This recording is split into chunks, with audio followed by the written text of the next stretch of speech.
Boa noite.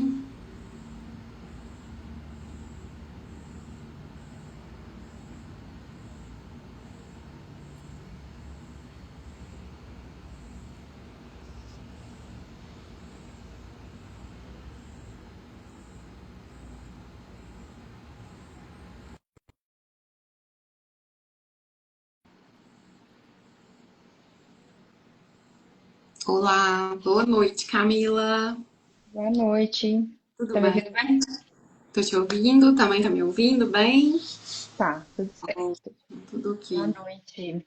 Gente, hoje nós resolvemos fazer essa live, né? Eu chamei a Camila, falei, vamos aproveitar que a gente tá falando de Copa do Mundo, futebol tá em alta, tô na área, né? E eu puxei a Camila, tadinha, gente. Ela não tem. Ela é da clínica.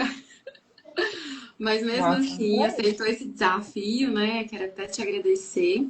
Eu vou entrar no meu profissional aqui também. É uma forma da gente, né, interagir com mais pessoas. Deixa eu começar aqui. Eu vou. Deixa eu ver aqui. Peraí.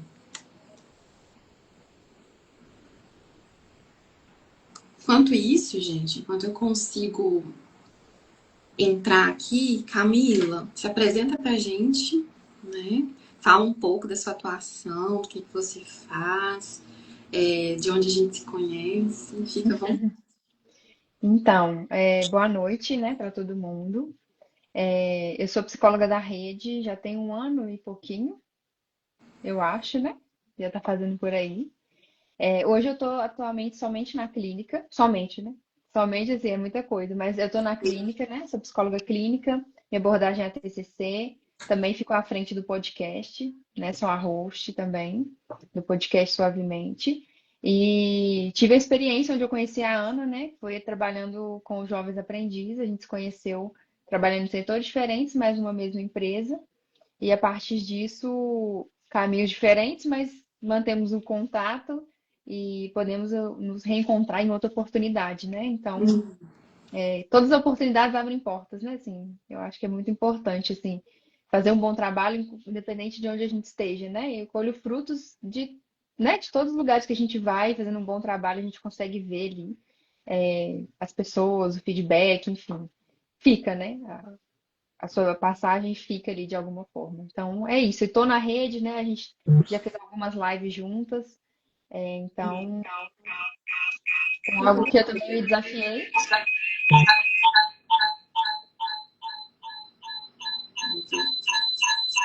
Peraí, Camila, deixa eu pensar aqui.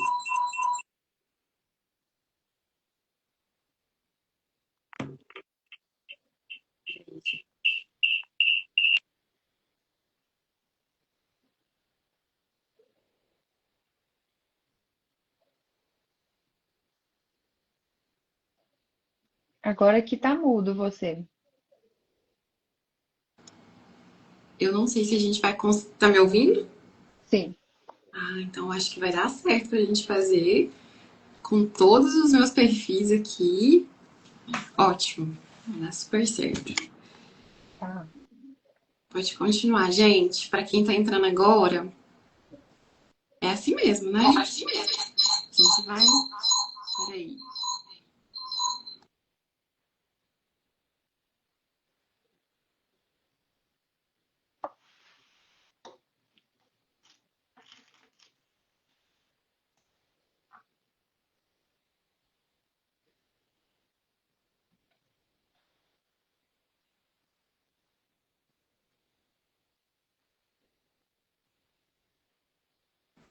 Vamos ver se a gente consegue fazer. Eu acho que é o áudio, não, tá dando interferência. Vai dar interferência. Acho que não vai ter como, né?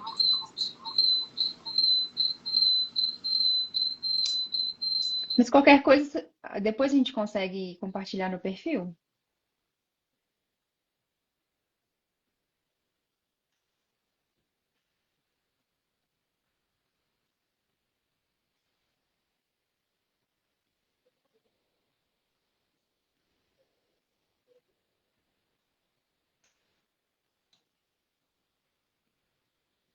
Aqui tá mudo pra mim. Agora deu certo. Eu Agora saio foi. do perfil, acho que a gente vai ter que seguir só por aqui mesmo. Então vamos lá. Tá. Depois a gente vê um jeito de colocar mais perfis. A Camila estava se apresentando, peço até desculpas por ter cortado ela, mas é porque a gente já estava tentando colocar aqui o outro perfil. É, pode continuar, Camila. Mas eu acho que é isso, né? Assim, eu falando de onde a gente se conheceu e depois a gente foi caminhando e se encontrou novamente. A gente já fez algumas lives antes do podcast, né? Antes Uhum, da gente ter a ideia e realmente concretizar. É um meio muito rico e sempre que a gente faz tem bons comentários. É, é algo que eu vejo que também é como se fosse um caminho para o podcast, né? Antes de ter, eu também senti vontade a partir das nossas lives. E eu vejo que é algo muito, né, que a gente pode fazer 30 minutos, um bate-papo que fica salvo, que, né, enfim, eu acho que, e como você está distante, né, você não está em BH, a gente uhum. consegue ter esse acesso e um bate-papo que eu acho que faz falta, né, da gente ter. Então, é um prazer estar aqui de novo. Obrigada pelo convite. É, não é minha área, né, que assim, de conforto, mas eu pesquisei, enfim, é uma área que eu te vejo seu trabalho também acompanho desde o início, então aprendi um pouco com você também. E é isso, estamos a aprender também. Estamos aí juntíssimas, gente. A Camila é uma querida, uma excelente profissional. Sempre estou indicando o trabalho dela, né? Como de todos aí da rede. É uma, é uma pessoa que trabalha muito parecido comigo. E aí, sempre que eu quero fazer alguma live, alguma coisa, ela sempre compra as minhas ideias, né? E isso é muito bacana porque é um sinal de parceria mesmo, né? Profissional. Então vamos seguindo, né? Pra gente não perder tanto tempo. Sejam bem-vindos todos que estão entrando aqui. Sempre um prazer ter vocês. Os que vão assistir depois também, né? Nós temos aí a rede, né? Suavemente, estamos aqui. Camila é uma das psicólogas, a gente tem outros também, então sempre que você precisar de cuidar da sua saúde mental ou conhecer alguém que esteja precisando desse cuidado, nós sabemos, né, que a terapia às vezes não cabe no bolso de todo mundo e aqui a gente tem esse cuidado, né, de ofertar com muita qualidade, com muita ética, uma terapia com valor acessível. Então fiquem sempre à vontade para nos indicar e fazer parte também enquanto paciente conosco, tá? Então, hoje a gente vai falar um pouquinho de Copa do Mundo. Camila preparou algumas perguntinhas aí pra gente, né, Camila? A gente quer fazer um formato de bate-papo, então fiquem à vontade para fazer perguntas aqui também, para participar conosco. É sempre um prazer tê-los. Por onde que a gente começa, Camila? O que que a gente vai começar a falar aí pro pessoal? Então, no título, né, que a gente anunciou a live estava escrito Copa do Mundo em primeiro. Então, acho que é interessante a gente começar nesse momento que a gente está. Eu tô até com a blusa do Brasil, mas não dá para ver, né? Estou no clima aqui também. E é uma pergunta que eu já queria fazer, assim, eu pensava em refletir sobre isso antes, Uhum, que é uma coisa que realmente, assim, a gente envolve muitas coisas a Copa do Mundo. E todo mundo está imerso, assim, tá todo mundo vivendo, parece a mesma coisa. E aí eu uhum, queria te perguntar, né, como psicóloga do esporte, enfim, por que que um evento desse tamanho afeta tantas pessoas em um lugar muito parecido, assim, emocionalmente? É algo que eu acho que é só a Copa do Mundo que traz isso, de fato, aqui no Brasil. Eu nunca vejo, uhum, assim, para times é muito mais específico, né, para times de estado, enfim, mas a Copa é algo, assim, muito que impacta de uma forma direta. O Brasil para, quando tem jogo, uhum. tudo para, assim, em prol disso. Então, eu queria te perguntar o porquê que acontece essa. É como se fosse uma energia de todo mundo ali, emocional, todo mundo muito junto. E, e acho que dá difícil até descrever o que parece que é, né? Algo muito forte, É assim. um momento mesmo, uma histeria meio coletiva, todo mundo, todo mundo naquilo ali, né? E a gente precisa compreender, né? Parte muito daquela questão do que é o esporte, e de como o esporte surge enquanto fenômeno social, assim como o futebol, né? O futebol ele vem como um esporte não só voltado pela capacidade das pessoas ali jogarem bola, ter o potencial, terem uma carreira dentro desse esporte do futebol, mas pela ascensão de vida que esse esporte traz, né? A transformação de vida que esse esporte provoca em muitas famílias.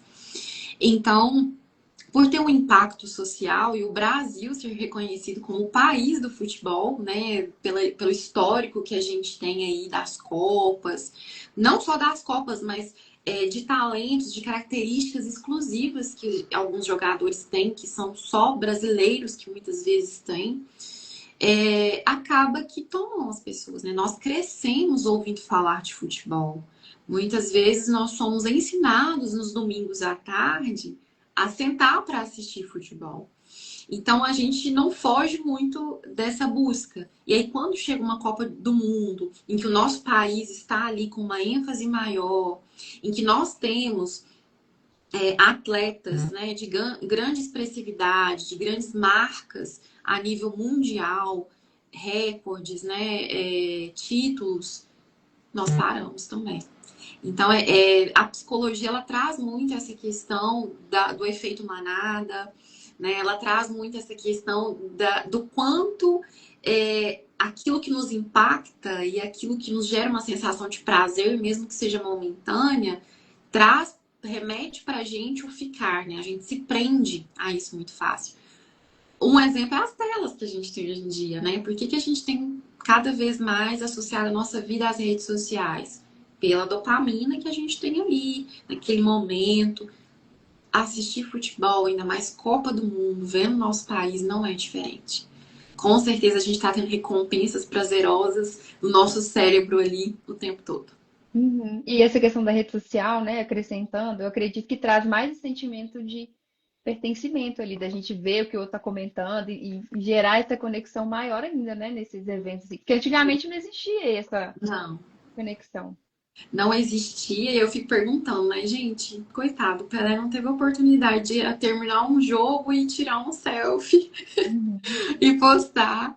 Então, assim, é muito importante a gente entender, né, o quanto o fenômeno digital, o fenômeno midiático vem tomando uma proporção na vida das pessoas e no esporte cada vez mais. Tem sido até muito precoce, né? A gente vê aí atletas que tem 10 anos e já tem empresário, e já tem uma mídia, e já tem não sei o que, media player, né? Uma série de coisas. Ao mesmo tempo que é muito importante para a nossa carreira mostrar o nosso trabalho, trazer essa visibilidade, trazer novas práticas, novas perspectivas, a forma como a gente usa e que a gente toma o conteúdo se torna prejudicial.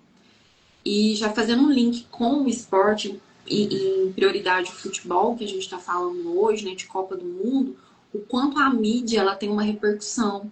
Né? Quando o Rafinha sai ali do jogo com uma suposta lesão e você sai do jogo, né, acabou o jogo e você vai para as mídias, já se tem assim várias notícias. Nossa, ele está com problema financeiro, ele está com problema familiar.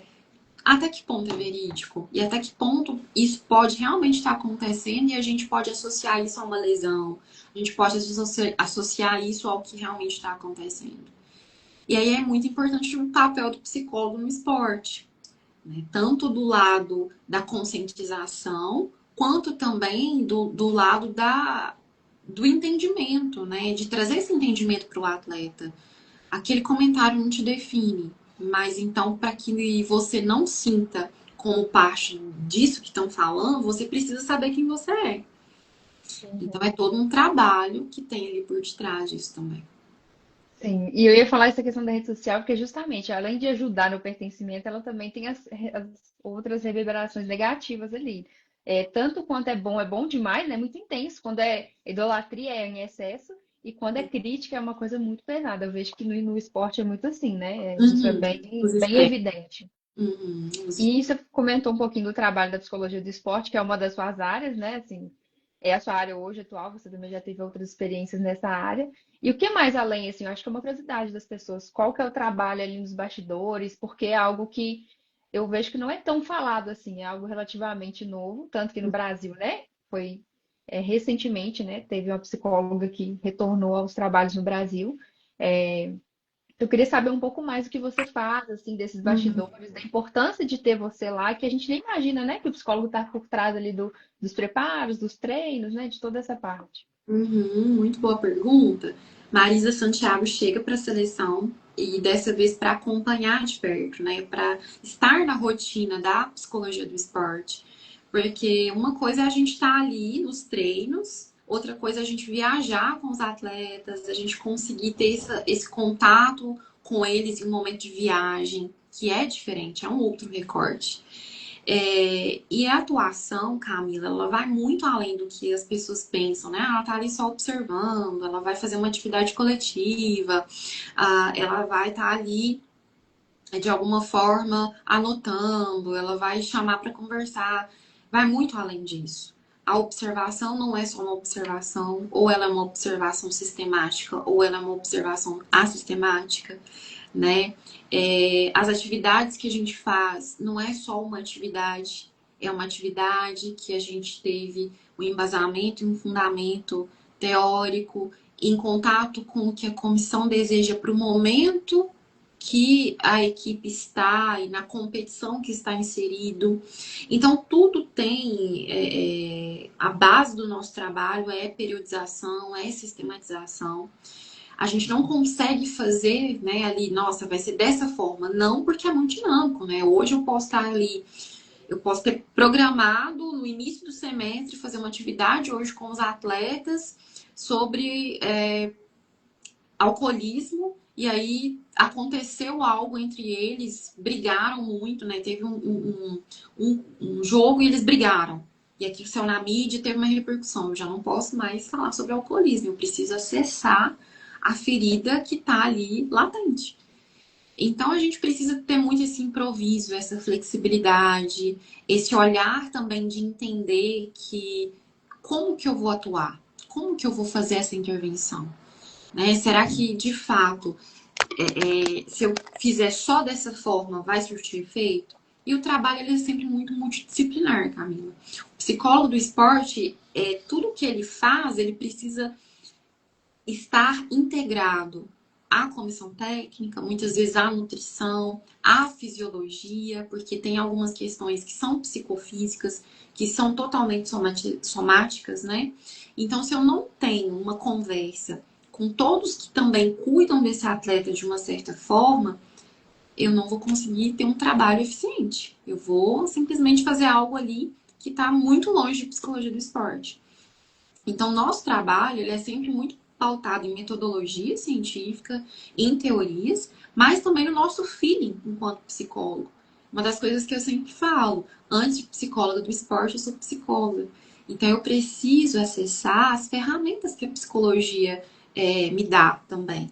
Uma boa observação, uma boa abordagem, né, acolhedora, humanizada, dentro do setting, ali dentro do feeling do que está acontecendo, uma boa comunicação, achar formas de atrair esse atleta para esse cuidado, acessar na hora certa, né? Então, essa bagagem da psicologia nos ajuda muito nessa atuação. E não tem um escopo muito certo. A base do nosso trabalho hoje, enquanto psicólogo do esporte, é a observação.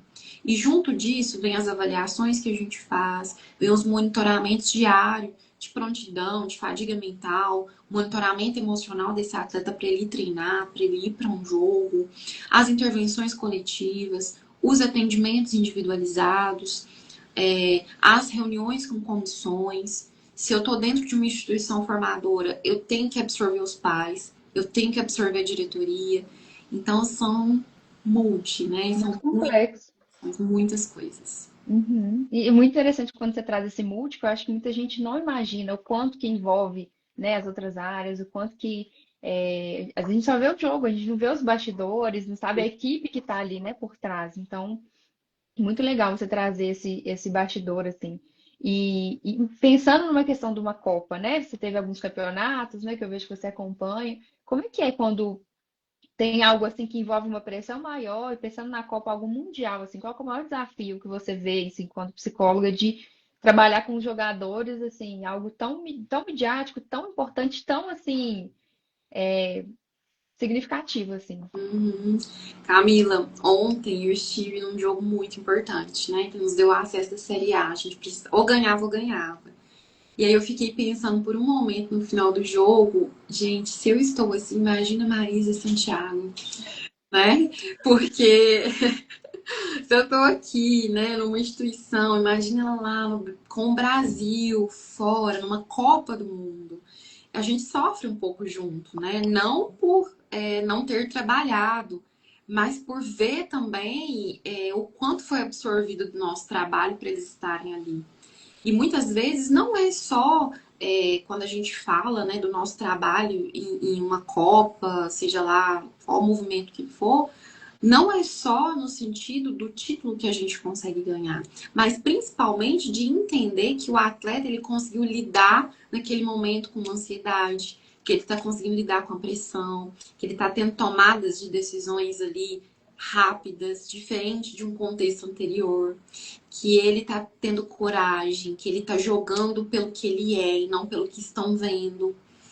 Então, eu imagino que o bastidor de uma Copa do Mundo deve gerar assim, uma angústia, mas ao mesmo tempo uma sensação assim que é única. Só quem trabalha com esporte, eu costumo falar que coisas que eu vivo no esporte, acho que eu não viveria em nenhuma outra área da psicologia. E são as especificidades, né? Igual um psicólogo hospitalar, coisas que ele vive lá, a gente que está ali em outra área talvez não vai viver.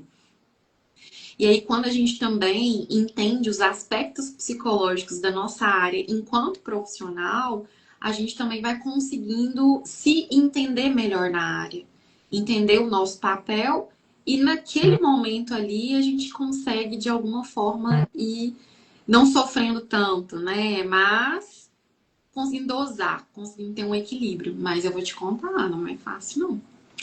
É algo É, que, minha filha, tem dia que eu não quero ver, igual ontem pênalti, né? Foi pros pênaltis. E pra mim, a pior coisa é ir pros que pênaltis. angústia, Nossa, eu quero fechar o olho, não quero ver. Não, me conta na hora que acabar, gente. Quero nem ouvir, né? Me conta a hora que acabar, mas não posso. Eu tenho que observar como que ele bate o pênalti, como que tá a segurança dele. Se é o nosso goleiro, né? Se é o adversário que vai bater, eu tenho que observar o goleiro, como que ele tá, o que que ele utilizou ali naquele momento para de fato sentir a energia.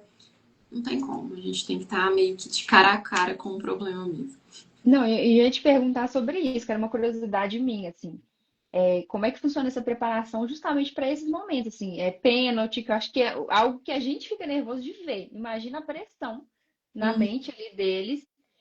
Enfim, é uma coisa muito decisiva. Como é que, assim, nos bastidores você tenta preparar, porque eu acho que é algo que chega na hora realmente, acho que é difícil, porque envolve muita coisa, mas como é que é essa preparação para esses momentos que certamente tem, né? Assim, em Uhum. finais, em competições. Sim, é uma preparação que ela é muito mais técnica e tática, né? Porque o bater o pênalti, ele não é só psicológico, ele tem a questão técnica e tática, de sentir o gramado, de sentir a bola, de perceber como que vai bater, de perceber a angulação do goleiro. Então tem a questão técnica e tática, mas por detrás existe também esse componente comportamental e emocional que vai direcionar essa energia do atleta a fazer, né? Aplicar essa técnica, né?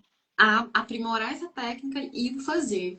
Então, o trabalho, por exemplo, uma questão de pênalti, é a gente trabalhar com esse atleta a coragem, autoconfiança, né? E o controle para sentir o que o corpo está fazendo. Porque se o atleta ele está ansioso, automaticamente ele não vai conseguir sentir o que ele está fazendo. Né? Então ele tem que ter um controle. Primeira coisa, sinta seu corpo, sinta o pé na grama. Por isso que muitos dão aquele bicudinho na grama. Não sei se vocês já viram antes do pênalti. Eles sentem a ponta da chuteira. Aquilo é uma técnica emocional, né? Sente ali, ó, o seu pé que vai bater na bola e como que você quer bater. Você quer ir no tudo, você quer chapar, como que você quer fazer. Então a mentalização e a visualização mental é muito importante para os atletas que batem pênalti, assim como para goleiro também. Como que você quer pegar essa bola? Se ela vier de uma forma que você não consegue ver ela mais, para que lado que você consegue jogar o seu corpo? Para que lado que você deseja jogar o seu corpo que você entende que essa bola vai também?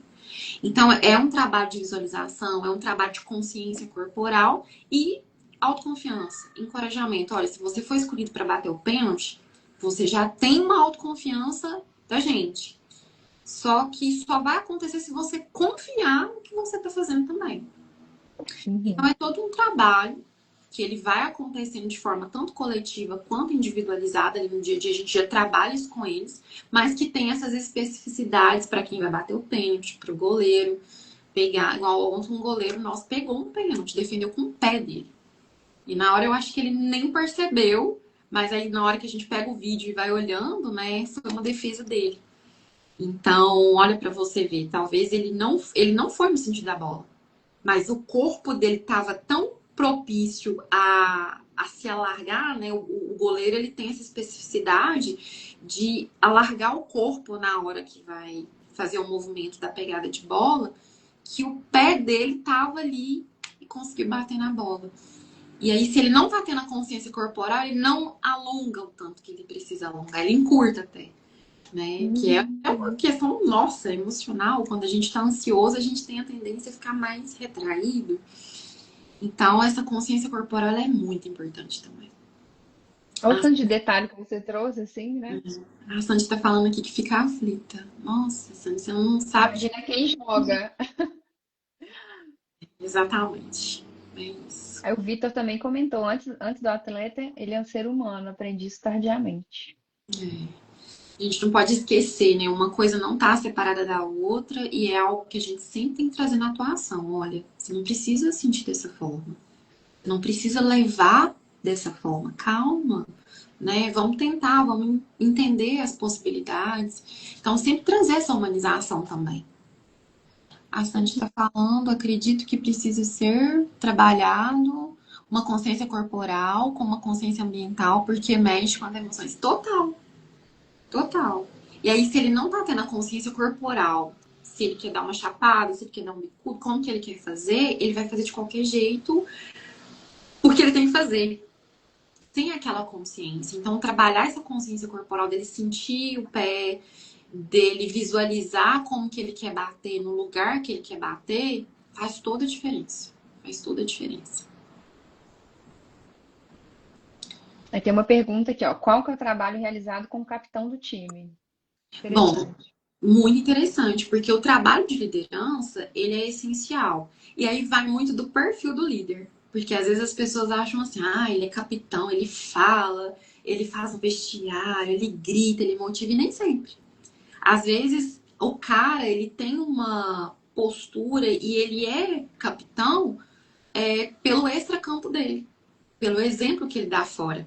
Ou pela postura que ele tem dentro de campo, de não só comunicar, mas de saber acessar o juiz na hora certa, de saber conter o grupo em algum momento de êxtase, de conflito, ou muitas vezes por ter ideias e jogadas que estimulam o grupo a seguir aquilo que precisa ser seguido de fato. Então, o trabalho de capitão primeiro vai no perfil comportamental. Nem todo capitão vai gritar, todo capitão vai ter um perfil. E aí a gente vai trabalhar de acordo com aquilo que a gente precisa para aquela categoria, para as competições que a gente precisa. Então, é um trabalho que eu faço também junto com a comissão. Eu tenho que entender da comissão primeiro, quem que eles veem como capitão técnico-tático, quem que eles veem como capitão comportamental em campo. A partir disso, eu posso trazer também uma sugestão de quem que eu vejo como um capitão ali, baseado no que eu faço com eles no dia a dia. Então, nós temos três perfis. E a gente deixa ali, vai trabalhando aqueles perfis, vai trabalhando o que falta num, o que complementa no outro, para na hora de jogos a gente usar aquele perfil específico para aquilo que a gente precisa acessar. Então é um trabalho que ele vai muito além do que a gente vê aí em vestiário. É um trabalho de perfil comportamental e específico para competição. E no caso do capitão, Ana, tem uma curiosidade. Quem escolhe a comissão técnica? Essa escolha, como é que é feita, assim? Geralmente é muito engraçado, né, o futebol, porque o próprio grupo às vezes ele seleciona já um capitão. Ah, não, por exemplo, atividade. Eu preciso de um líder. Ah, o fulano que ele é capitão. O próprio grupo, muitas vezes, já faz esse movimento de capitania. E a comissão é ela que define. Porque acaba que ela tem um olhar muito maior da questão técnica, da questão Uhum. tática, né? De um perfil que vai arrastar o grupo para fazer, que vai encorajar o grupo, que vai liderar o grupo. Então, isso parte muito da comissão, baseado no que o grupo também vai trazendo. Uhum. Muito bom, essas coisas que a gente nem imagina, né? Muito, muito interessante. É uma Muito área muito, detalhe. muito rica, né? Assim, e ver mulheres nessa posição é muito gratificante, porque majoritariamente é um ambiente muito masculino, assim, né? Extremamente. Então, é muito bom ver esse espaço que está sendo, ainda mais agora com a psicóloga do Brasil, né? Então, são avanços que a gente tem que comemorar, né? De certa Nossa, forma. são avanços, porque é muito raro uma psicóloga viajar com uma equipe. E aí ela conseguir ir para uma Copa do Mundo. Uma coisa ela tá aqui fazer um atendimento online. Outra coisa, o tanto que enriquece a nossa observação, o tanto que enriquece a nossa forma de tratar ali pessoalmente com a comissão, de observar algo que a comissão não está observando, né? Vai para uma preleção, ah, nossa, aquele atleta ali, ele tá roendo muita unha na hora da preleção, tá? Se automutilando muito na hora da preleção. São coisas que a comissão muitas vezes não vê. E que se a gente está lá, a gente já consegue fazer um link com o que ele preencheu no formulário dele, mostrando que ele estava muito irritado, por exemplo, ou que ele estava desmotivado.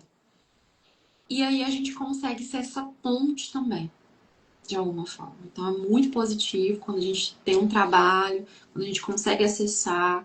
Com certeza a gente vai trazer o Hexa e a gente vai também abrir muitas portas aí da psicologia do esporte. Amém, amém. Eu tenho uma outra pergunta, né? A gente não quer prorrogar muito, vai ser um bate-papo mais curto, Mas mas que cabe um podcast inteiro, né, Ana? A gente a tem esse gente sonho de fazer. fazer. Tiveram muitos jogos, todo jogo está sendo assim emocionante na Copa. E aí ontem Uhum. teve um que foi de virada. E o do Brasil também, querendo ou não, foi de virada, né? Contra o Japão. Começou perdendo e aí teve reviravoltas e tudo mais. É claro que tem questões técnicas, né, e tudo mais, táticas, mas qual que você acha que é a influência do emocional? Porque, querendo ou não, ontem estava 2-0 e a equipe virou 3-0, 3-2, né? A questão emocional nesse caso, que a gente, querendo ou não, é uma segurança, você está nessa Uhum. vantagem ali. Como é que o emocional nesse sentido influencia? Porque além da técnica, né, dessas questões assim. É tanto uma questão emocional quanto uma questão que a gente fala de comportamento de grupo. Geralmente, o que que acontece quando a gente está ganhando? Ou a gente dá aquela pequena descansada, né? Só mantém ali o que está sendo feito, Tá sem tranquilo, né? mantém uma tranquilidade, a gente vai para o ponto da estabilidade. A partir desse momento também a gente começa a entender, ah, nós estamos ganhando, podemos ficar aqui do jeito que tá. E dependendo também, alguns atletas entendem que não precisam mais chutar o tanto que precisa. Então vai muito desse individual. E aí esse componente, né, o que que faz virar? Tem todo esse componente emocional de entender a importância do jogo, de se colocar realmente para jogar e não só para buscar um resultado. É essa que tá a grande diferença.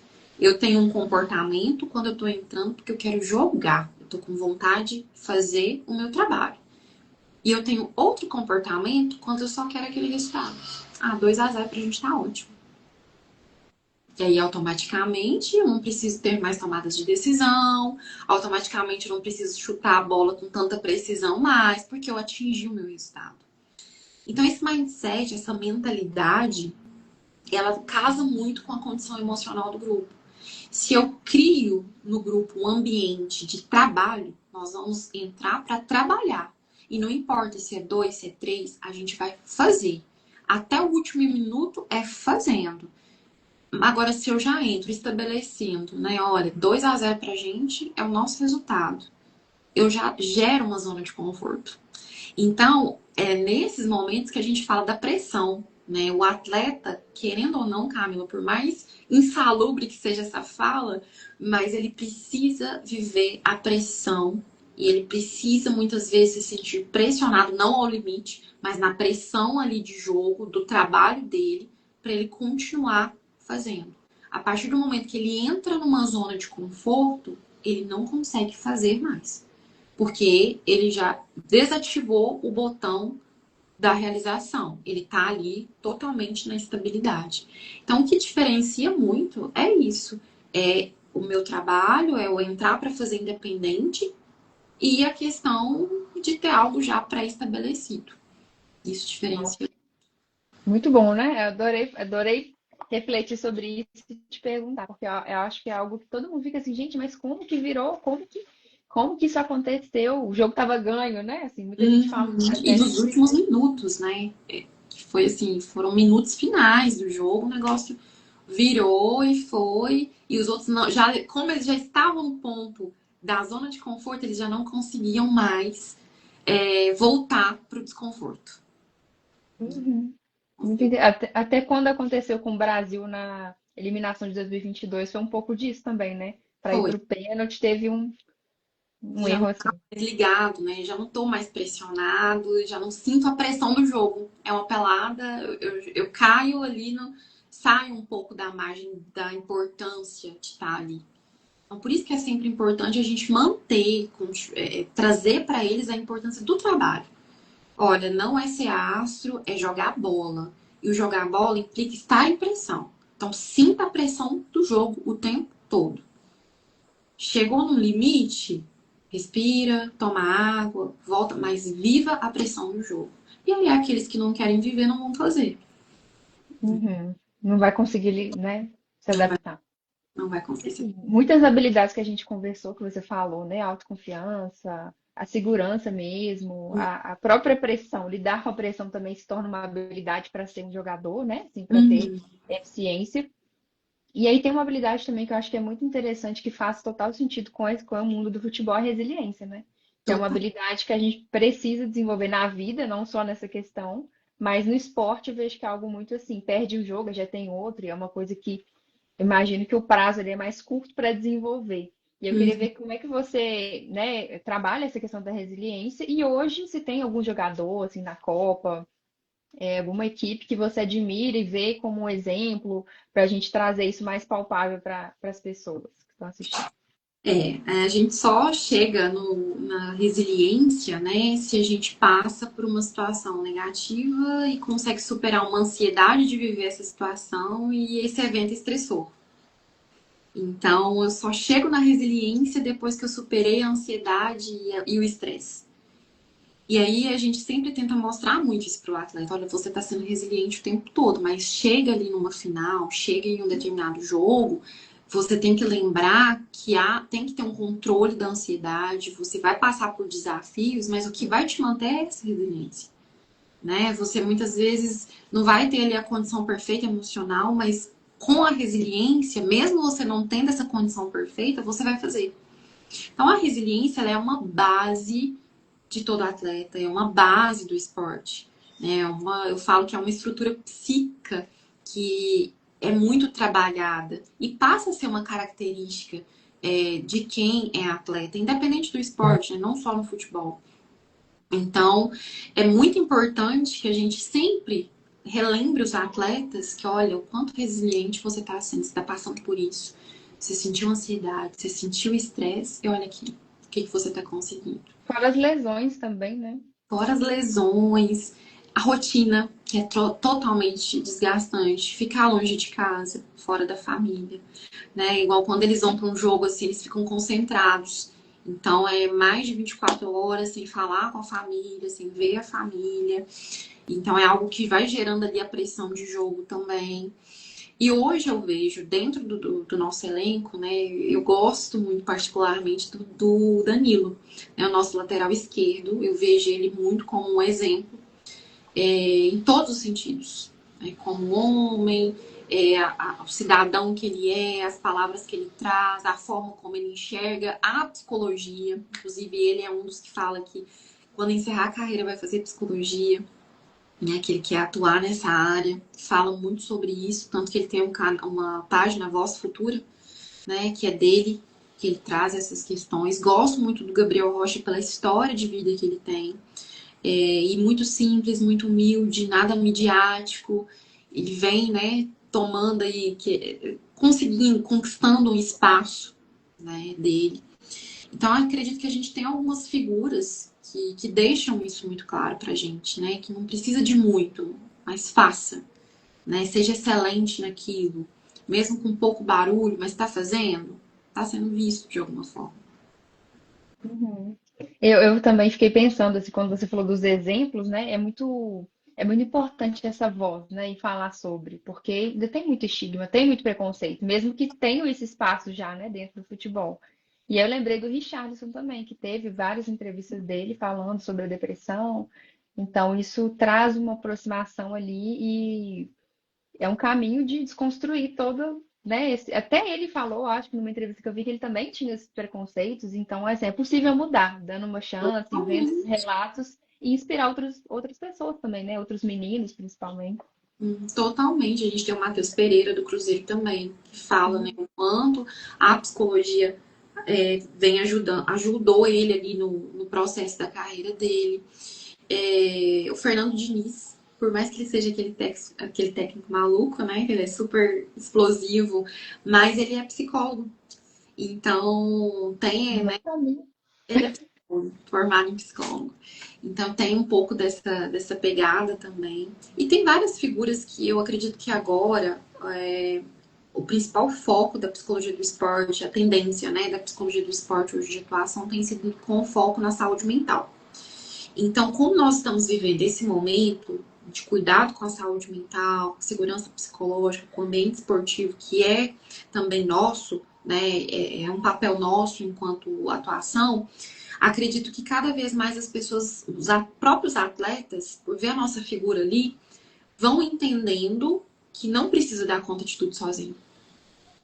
Que a pressão de um jogo, que a pressão de um campo, ela pode ser suportada, ela pode ser de alguma forma mantida, mas de uma forma mais humana. E que o nosso papel, né, que o psicólogo ele tá ali para ajudar, muitas vezes até para dar o letramento de saúde mental, né, para letrar esse atleta, para ensinar ele a perceber o que é uma ansiedade, para ensinar ele a perceber o que é uma raiva, o que é uma angústia, quando usar essa emoção, quando lidar com essa emoção.